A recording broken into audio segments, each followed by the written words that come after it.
हजरात, हॉर्मूज को खोलने की डील काफी करीब है, लेकिन ये ईरान की बड़ी जीत है।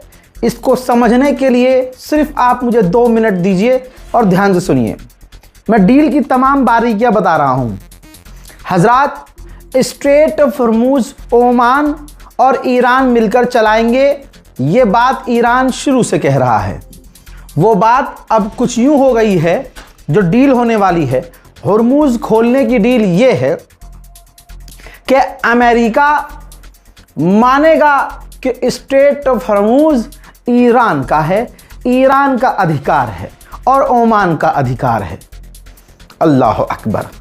इसके बाद डील के अंदर यह कहा गया है कि जब कोई जहाज आएगा तो वो ईरान के रास्ते से आएगा, जब कोई जाएगा तो ओमान के रास्ते से जाएगा, लेकिन अगर ईरान को कोई मसला है तो वो ओमान के रास्ते में भी जहाज़ों को रोक सकता है। अल्लाह अकबर। जी देखिए ईरान की, समझिए। सबसे बड़ी बात, ईरान का हॉर्मूज है, अमेरिका मानेगा। फिर ईरान स्ट्रेट ऑफ हॉर्मूज में टोल नहीं लेगा।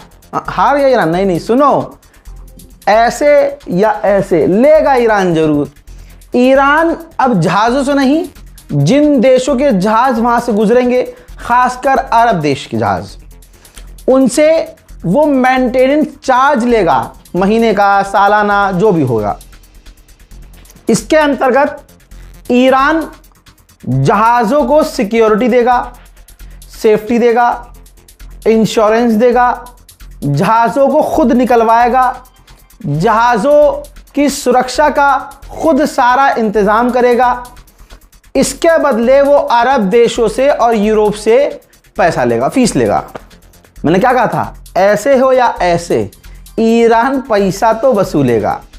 अब इस पर अमेरिका राज़ी हो रहा है। जब ये पूरी चीज़ें हो जाएंगी तो अमेरिका को अपनी बैरिकेडिंग्स हटानी होंगी, स्ट्रेट ऑफ हॉर्मूज को छोड़ना होगा, पूरी तरह से आज़ाद, ईरान के कंट्रोल में। अब इन तमाम चीज़ों में शुरुआत में ओमान राज़ी नहीं था, लेकिन अब ईरान की इस पूरी डील पर ओमान पूरी तरह से ईरान के साथ सहमत है, ईरान के साथ है।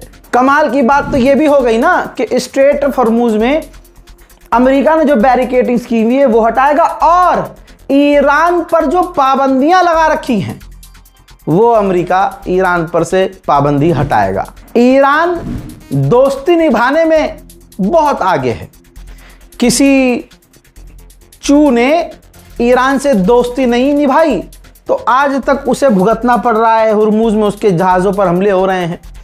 बहरहाल मामला यह है कि अब ईरान ने अपने दोनों दोस्त चीन और रशिया को ऑफर किया है कि आपके जहाज़ों को और आपके मुल्क को ना कोई फीस देनी होगी, ना कोई टैक्स देना होगा, आप आज़ाद हैं। अब यहां तक कि डील के बाद ईरान जब ये डील हो जाएगी तो ईरान सोच रहा है कि इस डील के बाद यूरोप को परमिशन दे दी जाए कि वो खुद आएं, स्ट्रेट ऑफ हॉर्मूज में जो माइंस हमने बिछाई हैं खुद हटाएं, हम नहीं हटाएंगे। दुनिया का सबसे बड़ा मीडिया माना जाता है रॉयटर्स को, ठीक? देखिए रॉयटर्स क्या कह रहा है।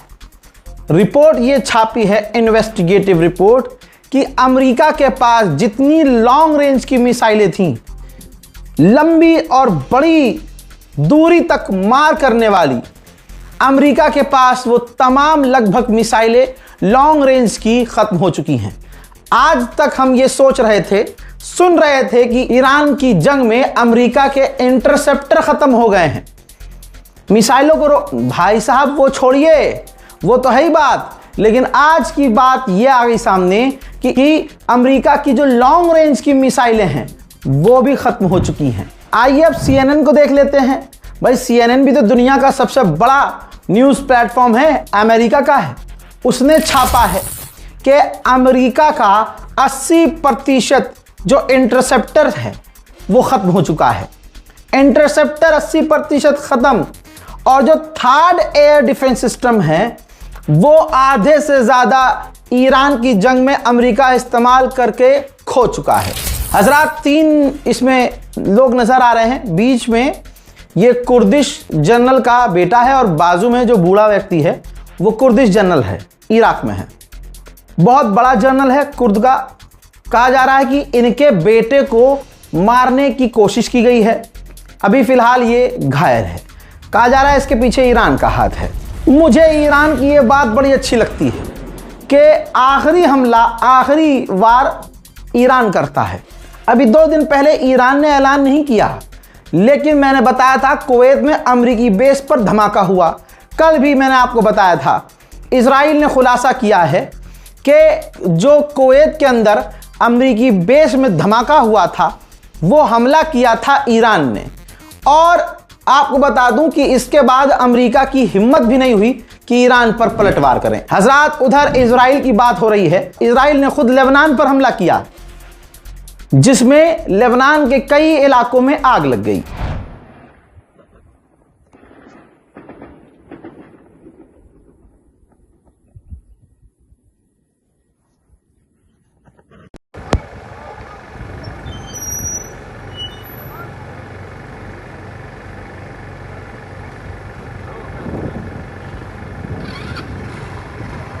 अब जो आप बयान सुनेंगे लेबनान के प्रधानमंत्री का, उसकी मानसिकता समझ सकते हैं। लेबनान पर इजराइल लगातार हमले कर रहा है। लेबनान का प्रधानमंत्री कहता है कि ये तमाम चीज़ें हिजबुल्लाह की वजह से हो रही है। हिजबुल्लाह हमारी ज़मीन से इजराइल पर हमले करता था और आज इजराइल लेबनान के अलग अलग इलाकों में हमला कर रहा है। इसकी वजह सिर्फ हिजबुल्लाह है। और मेरी बात ये लिख लीजिएगा और वीडियो को सेव कर लीजिएगा। हिजबुल्लाह अगर हथियार डाल भी देगा, हिजबुल्लाह अगर पीछे हट भी जाएगा, तब भी इजराइल लेबनान से बाहर नहीं निकलेगा। लेबनान पर इसी तरह से वो हमले करते रहेगा। Save this video. हज़रात मोहतरम, जरा ये गाजा की वीडियो देख लीजिए। मलबों से 112 से ज़्यादा फिलिस्तीनियों की लाशें बरामद हुई हैं, जिन्हें पहचान करके कईयों को पहचाना नहीं गया है। किसी के टुकड़े बरामद हुए हैं। उनके जनाजे को आज बमुश्किल दफनाया गया है।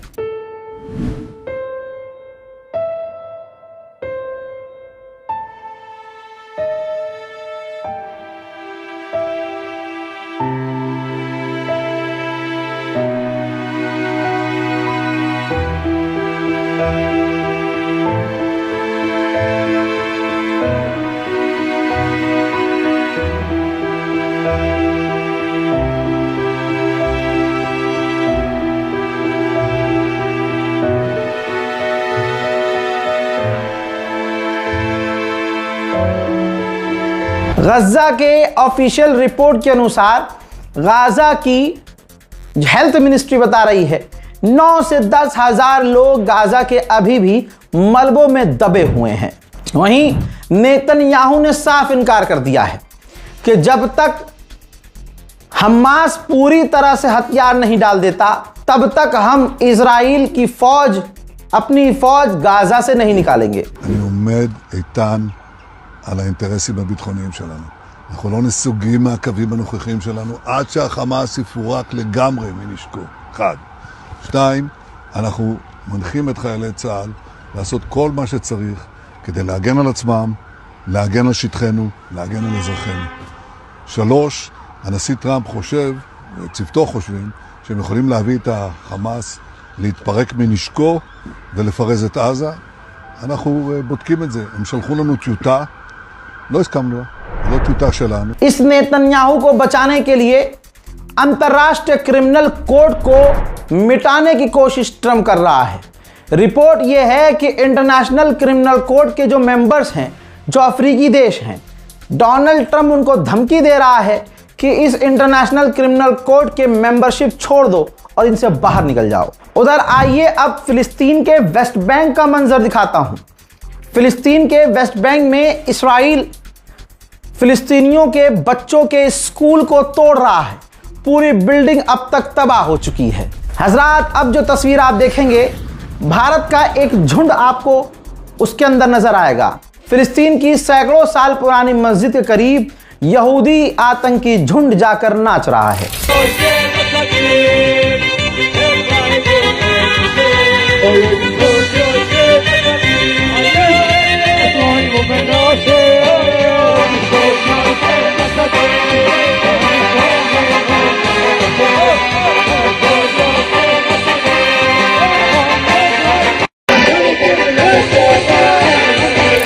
हजरात, बोर्ड ऑफ पीस ने जब इस्राएली हमलों की निंदा की तो नेतन्याहू पर प्रेशर बना और नेतन्याहू ने कहा ठीक है, अब हम गाजा पर तभी हमला करेंगे जब आईडीएफ का चीफ अप्रूवल देगा। सीरिया की फौज का दावा यह है, कुछ मंजर भी पेश किए हैं और कहा है कि हथियार जो लेबनान जा रहे थे ईरानियों के द्वारा, हमने उन्हें जब्त कर लिया है। कुर्द का खतरा देखते हुए अब ईरान ने इराक के बॉर्डर पर अपने टैंक तैनात कर दिए हैं। हालात और कितने बिगड़ सकते हैं या आगे सुधरेंगे, अभी कुछ कहा नहीं जा सकता, क्योंकि जिनसे डील ईरान कर रहा है वो धोखेबाज हैं फितरत से।